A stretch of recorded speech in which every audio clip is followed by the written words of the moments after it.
राज्यसभा सांसद कार्तिकेय शर्मा ने कहा कि कांग्रेस सरकार में पर्ची खर्ची का सिस्टम चलता था जो किसी से छुपा नहीं था। कांग्रेस सरकार में क्षेत्रवाद का भेदभाव सिस्टम चलता था।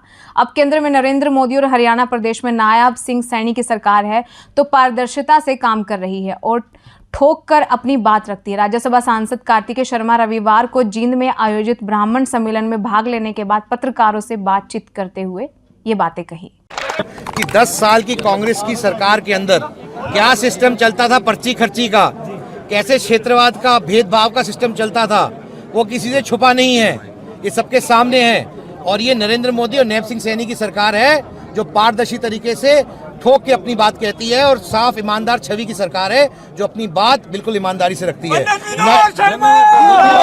नशा नहीं रहने देंगे।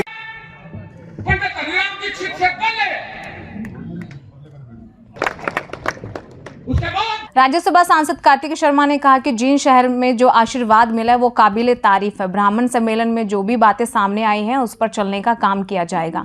दिल्ली विधानसभा चुनाव को लेकर राज्यसभा सांसद कार्तिकेय शर्मा ने कहा कि लोकतंत्र में जनता ही सब कुछ है। जनता ने अपना जनादेश पहले हरियाणा में दिया और फिर महाराष्ट्र चुनाव में दे दिया। दिल्ली की जनता भी जनार्दन है, वो सब जानती है। जैसे हरियाणा और महाराष्ट्र में भाजपा पार्टी जीती है उसी तरह दिल्ली में भी भाजपा सरकार जीतेगी।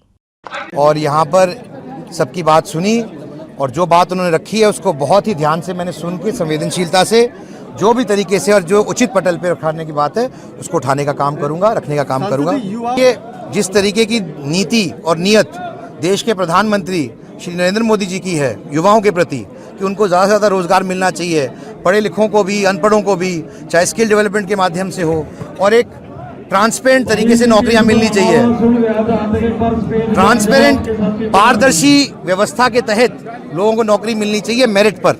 यही प्रयास रहा है माननीय मुख्यमंत्री श्री नायब सिंह सैनी जी का भी और उससे पहले मनोहर लाल जी का भी, कि किसी भी तरीके से एक ट्रांसपेरेंट व्यवस्था के तहत बच्चों को अपनी मेरिट पे नौकरी मिले और जिसका जो अधिकार है उनको मिलना चाहिए। जो उचित पटल पे उचित बात रखनी है वो रखी जाएगी और की जाएगी।